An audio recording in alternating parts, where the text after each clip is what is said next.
I'm gonna go ahead and set my gun.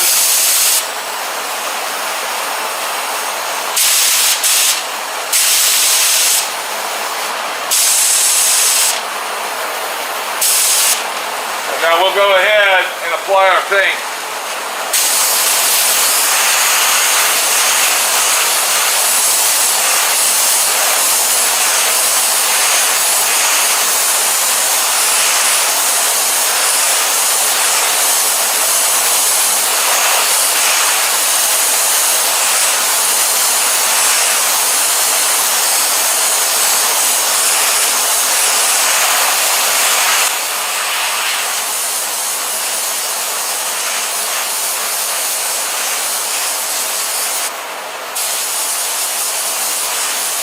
Okay, what I just did, I went ahead and closed my gun down to a round pattern, a very tight pattern, and I went ahead and put several coats on it as a dry coat.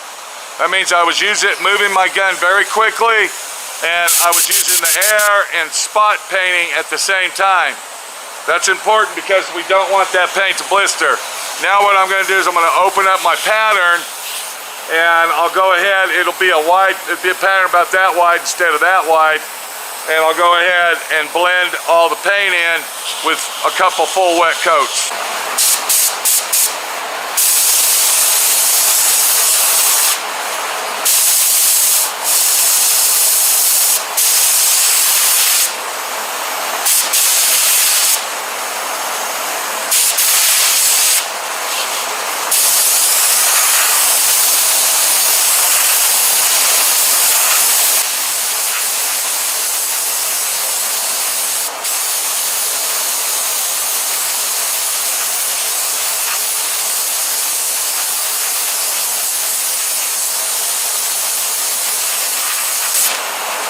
Okay.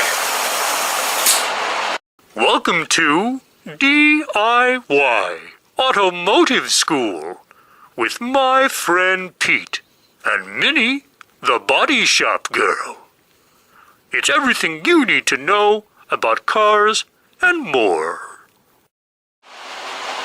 Alright, now that we've applied our paint, and like I said, I was using my air to dry it, so believe it or not, that's already dry, and everything you're watching is in real time here. We aren't speeding anything up or doing anything illegal to make this look like it's an easy job, because I'm going to be honest with you, this is not an easy job, okay? I'm not going to sit here and say you can do this. What I'm doing and what I'm showing you takes many, many years of practice. So now what we'll do, we'll go ahead and mix up our clear. And we will mix up our clear to the designated formula that the clear company tells us to mix it up at.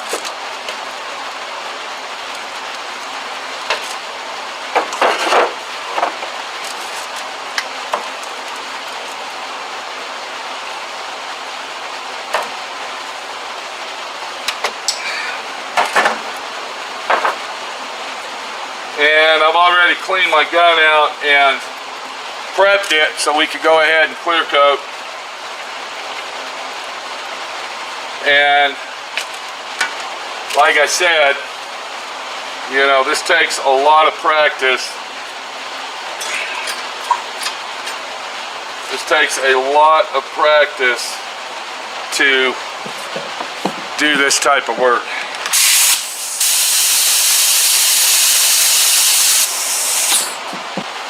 Now, when you do this type of job, you want to make sure that you get all of the paint residue out of the gun. You don't want any of the color in the gun. Let's go apply our clear to our paint, blending our clear in, and then I'm going to show you the final step to make sure that it melts into the original clear. Now, I would like to say, before we go any further, I am not wearing a mask due to the fact that I am teaching you this and giving you an instructional lesson. Normally, I would be wearing a mask all the time. You can see that my back door is open and you can hear my exhaust fan. And using this does not let off a lot of overspray. but in any condition whatsoever, you should always wear your mask. I'm doing it to help you. Now, I'm not wearing my mask, but if I was not showing you this, I would be wearing a respirator. So what I'm going to do is I'm going to spray the clear on top of the new paint, and I'm going to blend it out. I'm going to spray and pull at the same time while I am painting that. We want to cover all of the area that we painted, and we have to override that by at least an inch to make sure that we covered all the overspray paint. Never ever, let me explain this, never ever wipe that paint down, the dry paint. Don't ever wipe it down before clear. You will put streaks in it. Leave it alone and go directly into the clear coat.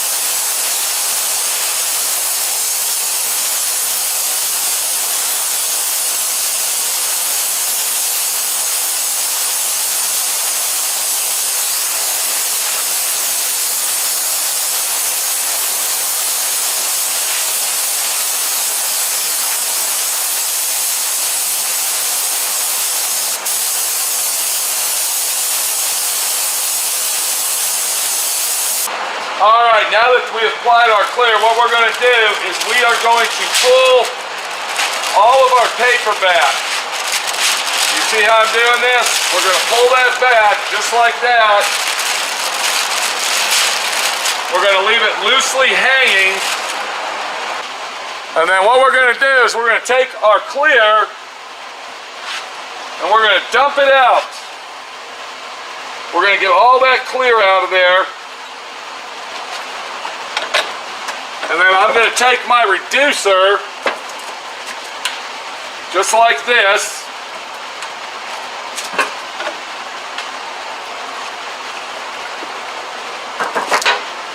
And you can see that I filled my gun up with it. So this is kind of a double whammy. We're going to clean our gun as we are finishing our paint job.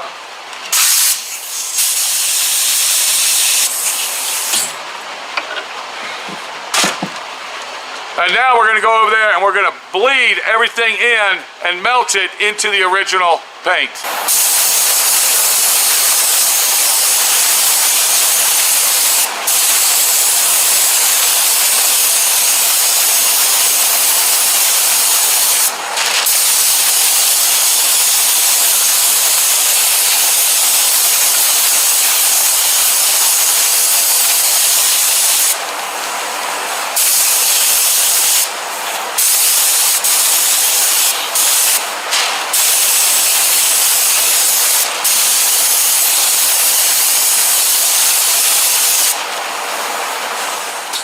Alright, so we are done with the painting process. Now, I want to be able to color sand and buff this in approximately 2 hours. I don't want to wait until tomorrow. We have to get this car done. We've got to get it on the trailer. Many of the body shop girls leaving on Sunday at around 5:30 in the morning to Dallas with this car, and it needs to be completely 100% detailed out. I still got several hours of work to do on the detail job. So I want to be able to color sand and buff this later this evening. So what I'm going to do is I am going to speed the process up by using this item right here. Now, this is a heat lamp, and I'm going to tell you right now, if you do not watch your P's and Q's, you can ruin a paint job very quickly with this. So it's very important to use this item correctly. And before we use it, I'm going to go ahead, this hasn't been used in several years, I'm going to go ahead and blow this off and get all the dust off it.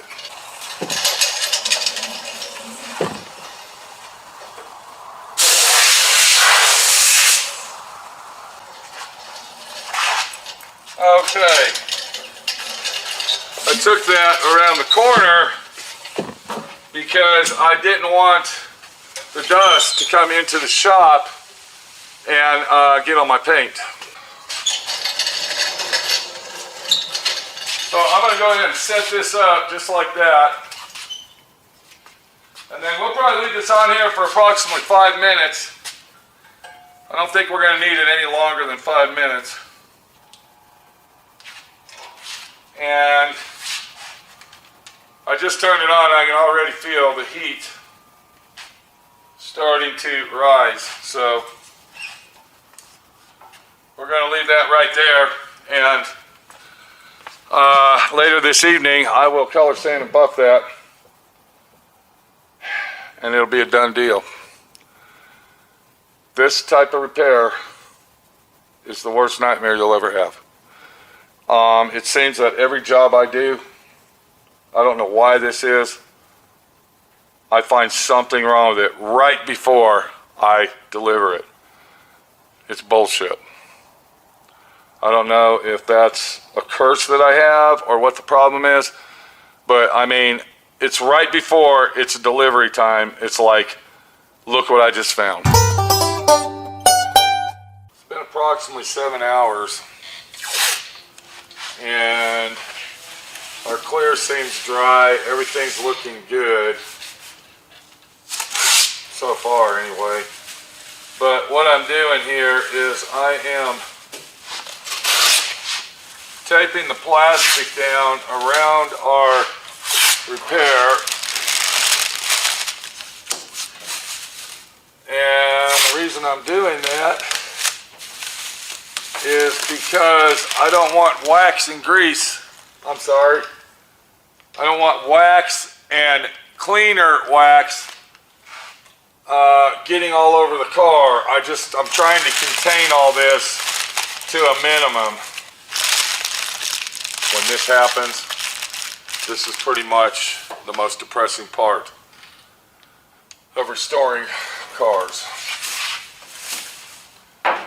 All right, now that we've done that, and we know that our clear and paint is 100% dry, and remember, I sped it up using the heat lamp, so if you don't have a heat lamp, you're going to have to wait 1 to 2 days to do that. So what I got here, I got 2 pieces of sandpaper. Normally I would only use this piece of sandpaper, which is 1500, but this came out a little bit rough. It has a little bit of trash in it, and I want to make sure that I get all this blended out. This was a very hard repair. So what I'm going to do is I'm going to start out with 1200, and I'm also going to use my homemade block on this. Now, this is the deal. We got a lot of sharp edges here. You see this? All these edges are sharp. We have got to take very good care and pay attention to all these sharp edges. If we burn through that clear, we will have to repaint. So we really got to get this to blend really nice to make sure that we don't see any imperfections or where we blended. And the trick is that you don't want to have these lines. That's why I made the area bigger. But we ended up having a few lines, and we got something going on over here. So we're going to start right here in this area. It feels dry, very dry, and it's white. And more than likely what that is, that's clear coat that kind of went under the paper. Remember, I folded that paper back, kind of went under there and kind of blotched itself up in there. So that should sand out okay. So this time I'm actually going to go ahead and get it pretty wet. And up on the roof here, I got a little cup of water. And then we're just going to start sanding away. And it feels like it's sanding pretty good. It feels like the paint's dry. It doesn't feel gummy or tacky. So that's a good sign. And we shouldn't have to sand this a lot. And what we're concentrating on is that line. Remember that line? That's our main situation. So what I'll do is I'll take my squeegee and I'm going to squeegee that to make sure that line is gone. And as you can see, the line has melted into the clear, and I'm going to show you that in a minute. Let me go ahead and finish this out.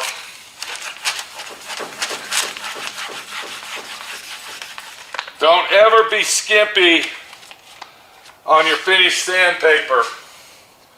If it feels like it's not sanding, stop and get a new piece. So by the way this is sanding, I think we have blended all our paint in and it looks like it came out pretty good. Okay. Once again, we don't want to oversand with the 1200. There's a lot of sharp edges on this. Okay. So now that we've done that, the last and final stage of sanding is with 3000. And to do that, we are going to use our short throw DA sander. Already got 3000 on it. And we're going to use our air hose.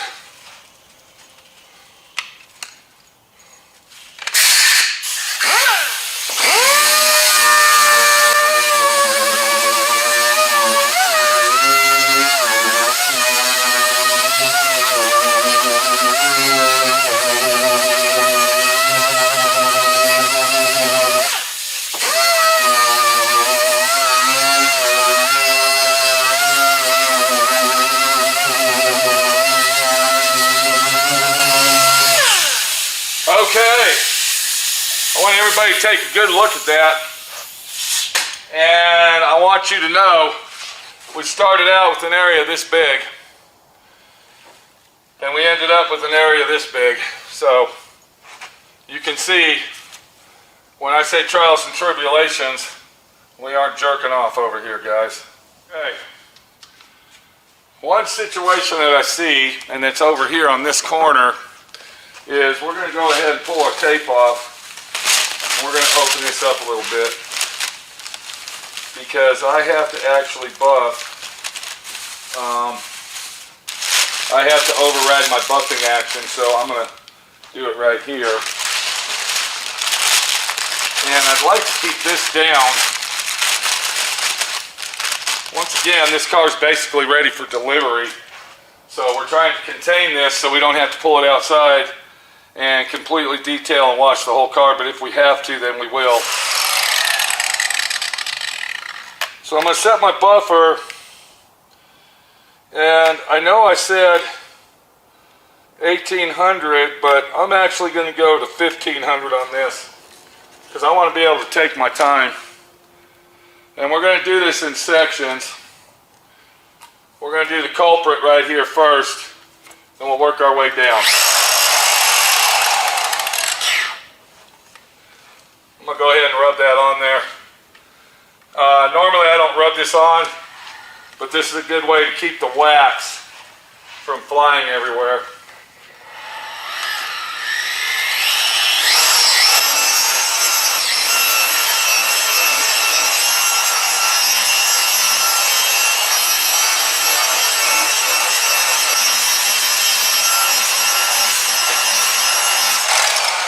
And that's coming out really, really nice.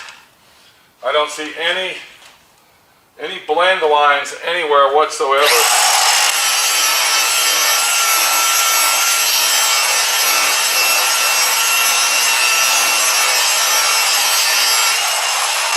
See a little line right here. So we're going to try to get it out with our wax.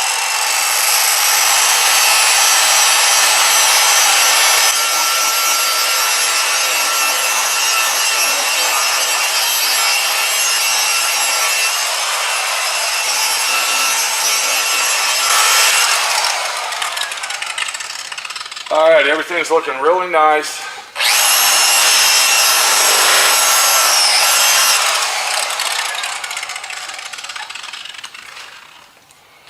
Let's go ahead and continue with our quarter panel.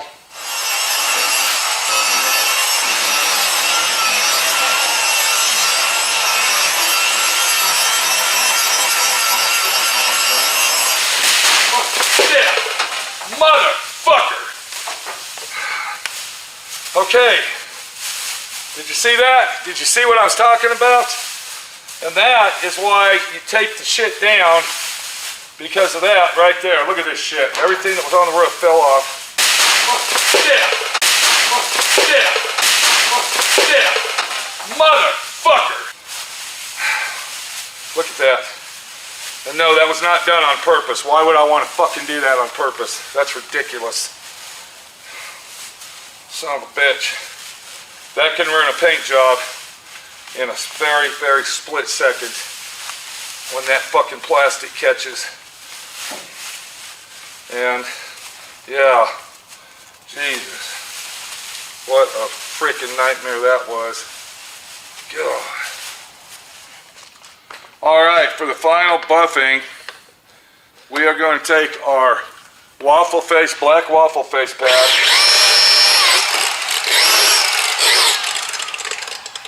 All right, and then I'm going to take my machine polish, all right, and we're going to go, and this is another 3M product, and where I'm going to concentrate on is where I blended.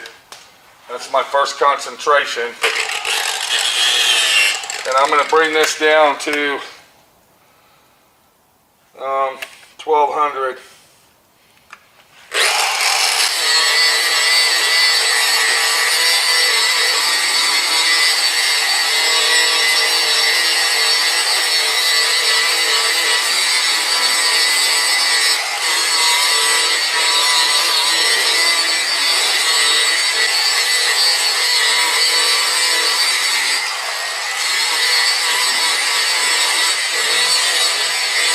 Okay.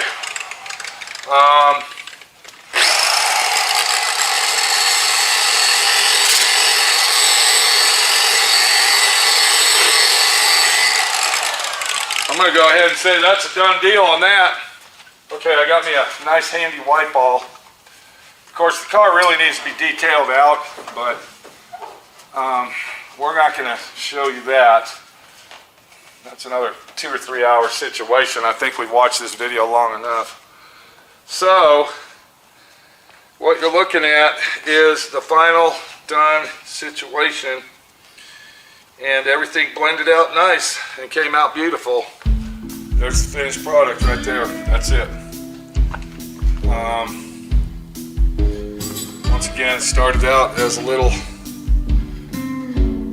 bubbly area right here due to poor preparation, and it ended up as all that. So this is Pete, my friend Pete, your friend Pete, over at D.I.Y. Auto School, getting the job done and doing it right.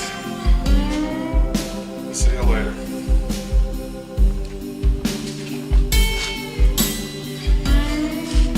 Oh, shit! Motherfucker! Thanks for watching D.I.Y. Automotive School. Classes don't stop till you know everything.